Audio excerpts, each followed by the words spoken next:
드디어 이 요한복음의 마지막 부분을 읽게 되었습니다. 요한복음을 두 쪽으로 쪼개서 우리가 묵상을 했죠. 앞서서 이 전반부는 이제 작년에 우리가 읽었나요? 그리고 이 고난 주간에 맞춰서 이 요한복음의 후반부를 우리가 함께 읽었습니다. 21장을 우리가 지금 읽는다는 것은 이미 요한복음의 전체적인 내용은 20장에 다 끝냈고 21장은 그 후에 아마 요한의 이제 개인적인 필요와 또 이 부차적인 요구에 따라서 쓰게 된 에필로그 정도로 보이고요.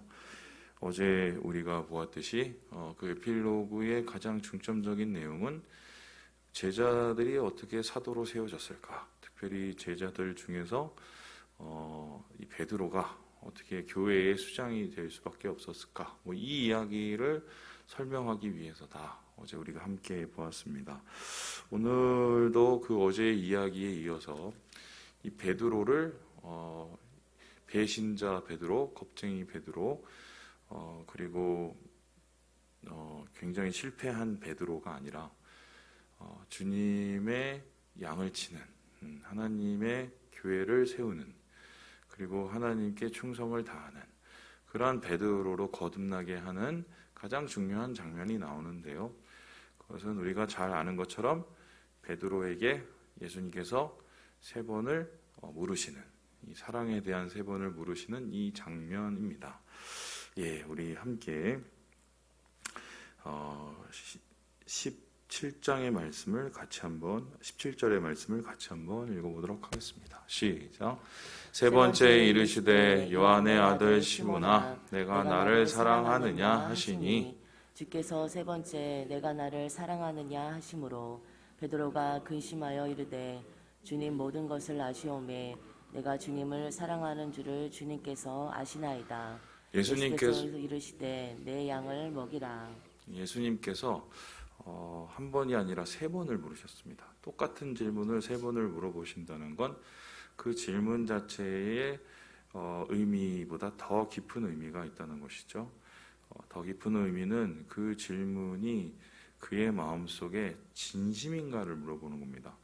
그것은 사실을 묻는 질문이 아니라 진실을 묻는 질문이에요. 그렇기 때문에 베드로가 예수님의 3번 계속되는 질문에 근심하기까지 하죠. 이걸 내가 어떻게 대답해야 되지? 예수님이 다 알고 있는데 내 마음에 있는 진실을 어떻게 주님께 얘기해야 되나? 이렇게 고민했던 것 같습니다.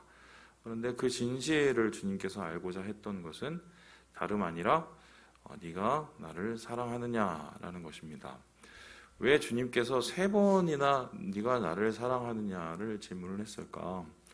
여기에서는 2가지를 우리가 볼 수 있는데, 첫 번째는 베드로가 예수님을 3번 부인했기 때문입니다. 베드로의 예수님을 부인한 3번의 경험, 그 실패의 경험, 배신의 경험을 주님께서는 역전시키시기 위해서 그에게 3번의 충성과 3번의 사랑을 확인하시게 된 거죠. 그렇습니다. 우리가 삶을 살다가 실수할 수 있어요. 우리가 넘어질 수 있어요. 또 우리가 주님 앞에서 부끄러운 모습을 보일 수 있습니다. 그것은 지워질 수 없는 과거죠. 과거가 지워집니까? 저는 살아보니까 과거가 잘 안 지워지던데요. 남이 나에게 한 행동은 안 지워지고 내가 스스로 내 자신에게 한 행동들도 잘 안 지워집니다. 그걸 잊고 살면 그건 동물이죠. 동물과 인간의 차이는 자신을 돌아볼 수 있고 자신의 과거에서 교훈을 찾을 수 있는 것의 차이죠. 그런데 예수님께서 과거를 지울 수는 없지만 과거에서 벗어나게 할 수는 있다는 거예요. 그것은 무엇입니까? 오늘 안 그러면 돼요. 내가 했던 그 행동을 돌이켜서 오늘 그렇게 안 하면 됩니다. 과거에 내가 하나님을 이렇게 부끄럽게 했고, 과거에 내가 그렇게 죄를 짓고 또 과거에 주님 앞에서 내가 그렇게 모자란 모습으로 보였다면, 그게 정말 후회가 된다면, 그게 정말 내 삶을 정말 어렵게 만들고 있으면 오늘 그렇게 안 하면 됩니다. 그래서 주님께서는 베드로에게 그 얘기를 하고 있는 거예요. 네가 과거에 뭐 실패한 것, 또 나를 충성하겠다고 얘기했다가 다 그게 거짓말인 것, 그거 다 좋은데 지금은 어떠니? 지금 너의 마음은 어떠니? 너는 여전히 거기에서 머물 거니? 아니면 거기에선 이제 나올 거니? 묻고 있는 거죠. 오늘 안 그러면 돼요. 그래서 주님께서는 3번의 질문을 통해서 베드로가 완전히 거기에서 돌이키기를 원하셨고, 그 돌이키는 것을 통해서 예수님께서 그를 회복시키시기 원하셨다. 이것을 오늘 이게 알 수가 있고요. 3번이나 예수님께서 베드로에게 질문을 하신 이유는 그 다음의 얘기를 끌어내시기 위해서였어요. 그 다음의 얘기가 뭡니까? 내 양을 뭐라고 합니까? 먹여라. 내 양을 쳐라. 내 양을 먹여라. 뭐 똑같은 말이죠, 결국. 뭐 이걸 가지고 또 학자들은 또 막 차이를 막 찾는데 똑같은 얘기죠. 주님의 양을 먹이고 쳐야 되기 때문입니다. 교회를 세우고 사람 낚는 어부가 되고 예수님의 사람들을 위해서 섬기는 자가 되어야 되는 거죠. 그러면 이 섬기는 일, 교회를 섬기고 영혼을 섬기는 그 일은 목사만 하는 건 아니란 말입니다. 우리 모두가 해야 될 주님의 명령이죠. 그 주님의 명령을 따르기 위해서 가장 필요한 게 뭐겠습니까? 사랑이죠. 그러니까 교회 일은 뭘로 해야 되느냐? 사랑으로 해야 됩니다. 우리가 가정에서 그 왼수떼기들을 왜 우리가 섬겨야 되느냐? 사랑으로 섬겨야 되기 때문입니다. 목사님 이런 얘기하면은 꼭 그런 얘기 하시는 분이 있어요. 저도 옛날에 그랬는데요. 저는 사랑이 부족해서. 제가 이때까지 살면서 사랑이 충만하다고 얘기하시는 분을 한 번도 못 봤습니다. 사랑은 원래 부족한 거예요. 사랑이 충만하면 그건 사람이 아니죠. 왜냐하면 사람은 기본적으로 어떻습니까? 자기 사랑이 충만하기 때문이에요. 그런데 예수님께서 여기서 말하는 사랑은 자기 사랑을 뛰어넘는 사랑이에요. 근데 이 자기 사랑을 뛰어넘는 사랑은 뭡니까? 주님을 사랑하는 사랑이에요. 물론 주님이 우리에게 모든 것을 주셔서 자기의 모든 것을 주신 그 사랑에 대한 응답이지만 사실 굉장히 작죠. 주님이 주신 거에 비하면. 근데 그 작은 사랑이라도 우리의 마음속에 품고 있어야 우리가 영혼을 사랑할 수 있고 주님의 교회를 섬길 수가 있고 주님이 원하시는 충성을 이룰 수가 있다는 거예요. 왜 그렇다면은 예수님께서 이 주님의 사명을 감당하기 위해서 많은 덕목들이 있잖아요. 믿음도 있고 소망도 있고 겸손도 있고 뭐 아니면은 뭐랄까 충성도 있고 뭐 있죠. 여러 얘기 중에 왜 사랑이라고 얘기를 했을까요? 저는 이게 어젯밤에 자면서 이렇게 계속적으로 머릿속에서 질문을 하면서 잤어요. 하나님 왜 사랑이 제일 중요하고 사랑하느냐고 3번을 물어보실 만큼 이 베드로에게 그것을 강조를 하셨어요. 이 얘기를 제가 계속 질문을 했는데 오늘 아침에 눈을 딱 뜨면서 생긴 첫 번째 대답이 뭐였냐면 내 양이 아니기 때문입니다. 이게 말이 좀 이상하죠? 이게 무슨 소리냐면 자기 양이면 사랑하기가 쉽습니다. 자기 새끼 사랑하기 쉽죠? 자기 아들, 그죠? 자기 남편, 뭐 조금 그렇긴 하지만 자기 아내, 자기가 붙으면 사람은 사랑을 엄청 합니다. 심지어 그 못된 분이 사역을 하셔도 자기 교회 이런 막 죽도록 열심을 냅니다. 근데 자기가 떨어져 나가면 그때부턴 그 열기가 식습니다. 왜냐하면 자기 게 아니기 때문이에요. 그런데 예수님께서 오늘 섬기고 예수께서 오늘 돌아보라고 하신 것은 자기 양이 아니라 누구예요? 예수님 양이에요. 예수님 양을 솔직히 따져보면은 남입니다. 여러분하고 저하고 뭐가 연결이 돼 있어요? 남이죠, 사실은. 솔직히 남이잖아요. 우리 교회에서 봤지 뭐 저를 아세요? 남이죠. 예? 남인데 어떻게 사랑을 합니까? 못하죠. 그런데 남인데 우리가 사랑할 수밖에 없는 이유는 예수님의 양이라서 그래요. 그러니까 예수님을 사랑하니까 예수님의 양을 사랑하는 겁니다. 그러니까 주님께서 이 사명을 감당하시기 전에 계속해서 질문하는 거예요. 너 나 사랑하는 거 맞지? 정말 너 나 사랑하지? 야, 정말 진짜 너 사랑하는 거 맞지? 물어보시는 거예요. 그래, 그럼 나를 사랑하는 그 마음으로 내 양도 좀 사랑해 주렴. 이겁니다. 왜 우리가 저기 아프리카에서 관련 없는 사람들을 위해서 가갖고 무슨 그들하고 같이 뒹굴면서 사명을 감당하고 선교하시는 그분들은 뭐 특별한 겁니까? 아니면 뭐 캄보디아에 지금 계시는 뭐 박순보 선교사님, 뭐 언제부터 캄보디아를 아셨겠어요, 그분이요? 그분이 뭐 거기가 살기가 좋아서 가서 거기서 계신가요? 아니죠. 불편하고 연약하고, 그리고요, 여러분 말 정말 더럽게 안 들어요. 가보면은 정말 똑같아요. 감당한 이유가 뭡니까? 주님을 사랑하기 때문에 하는 거예요. 주님의 양이기 때문에. 제가 우리 교회 사역하면서 참 그걸 많이 배웁니다. 막 어떤 정말 이해할 수 없는 뭐 이제 분, 나하고 너무 다른 분, 때로는 참 이해하기도 싫은 분, 뭐 이런 분을 여러분 인생에서 만나잖아요. 그렇죠? 그러면 이제 막 맨 처음엔 도대체 받아들일 수가 없어서 제 머릿속이 복잡해집니다. 이 사람은 왜 이렇게 행동을 한 거야? 이 사람은 왜 그때 그렇게 한 거야? 막 이상하게 못 받아들이죠. 근데 결과적으로 이제 기도를 하잖아요? 그러면은 하나님이 동일하게 거의 말씀을 하십니다. 그래도 사랑해라. 이유가 뭡니까? 예수님 양이라서 그래요. 네.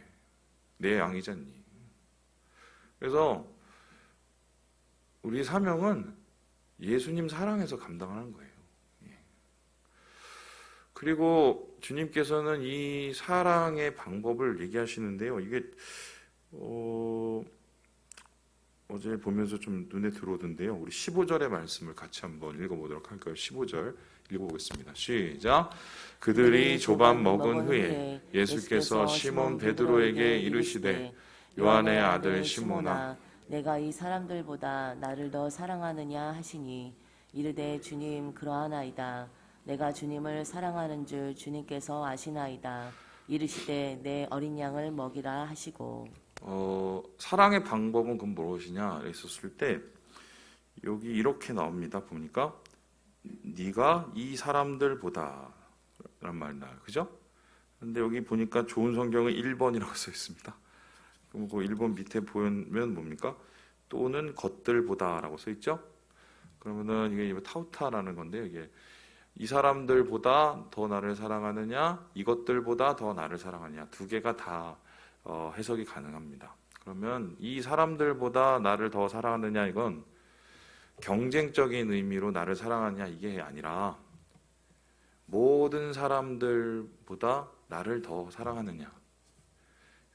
뭐 이 사람들 중에서 내 형제도 있겠고, 내 가족도 있겠고, 그리고 내 자식도 있겠고. 그래, 뭐 그 사랑을 내가 다 이해한다면 제1의 사랑은 예수 사랑이냐? 그거 물어보는 거죠.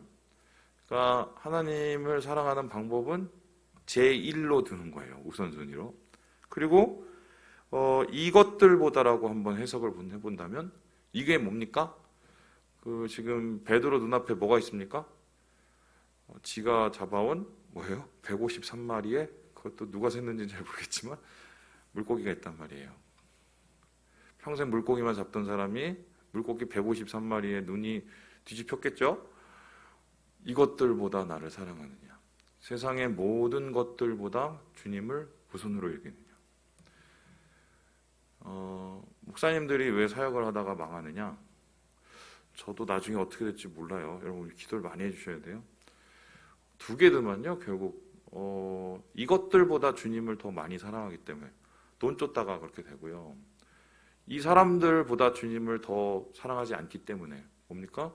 자식 때문에 그러더라고요. 거의 보면 사랑이 그렇게 다 무너집니다. 대부분. 우리가 예수님 사랑함으로 뭐 교회도 섬기고 뭐도 섬기고 하다가 돈 때문에 또 가족 때문에 자녀 때문에 그렇다고 예수님을 안 사랑하는 건 아니에요. 솔직히 그분들도 사랑은 하거든요. 단지 이것들보다 이 사람들보다 예수님을 안 사랑하는 거예요. 그런데 그 1%의 차이가 전혀 다른 결과를 나타나게 되는 거죠. 뭐 예를 한번 들어봅시다. 초대교회 최초의 범죄고 교회를 흩어지고 분열하게 했던 사건이 있죠. 누굽니까? 아나니아와 삽비라 기억나시죠? 이 사람들이 성경에 기록되었다는 것은 이 사람들이 갑자기 죽어서 놀라서 그런 것도 있지만 그 사람들이 그 당시에 교회에서 차지하는 비중이 굉장히 컸다는 거예요. 그러니까 뭐 재산을 다 내놓으려고 그랬잖아요. 내놓으라는 사람도 없었는데. 그런데 그 사람들은 교회를 사랑하지 않았을까요?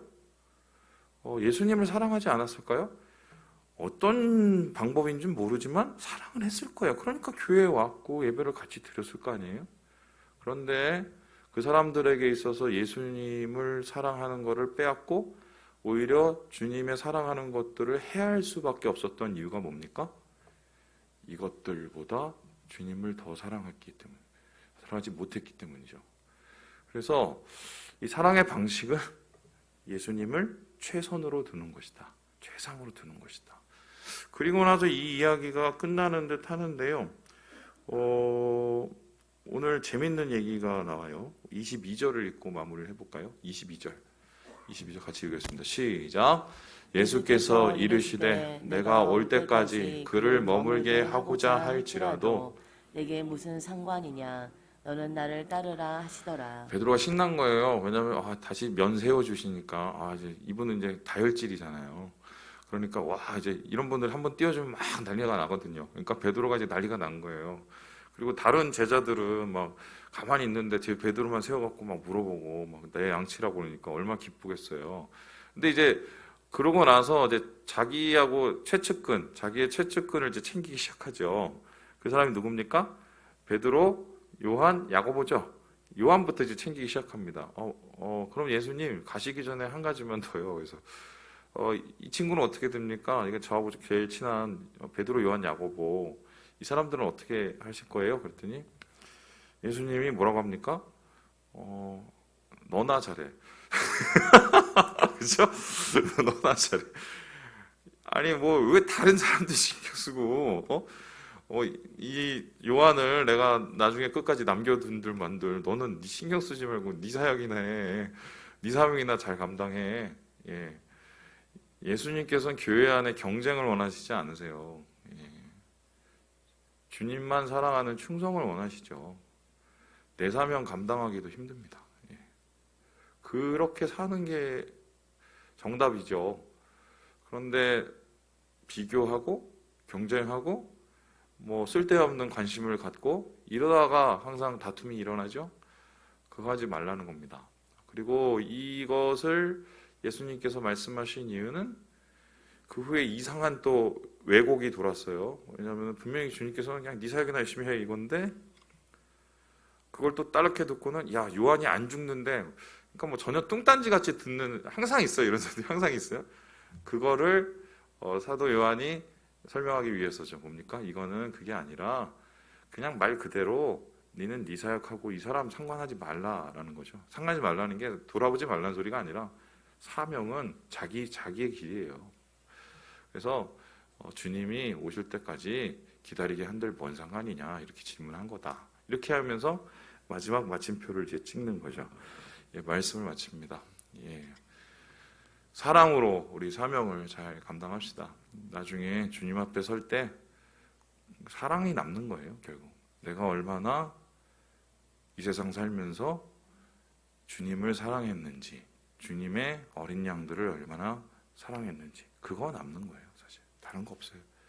주님 안에서 오늘 사랑으로 우리의 삶을 가치롭게 만드시는 우리 모든 형제 자매들 되시길 주님의 이름으로 축원합니다.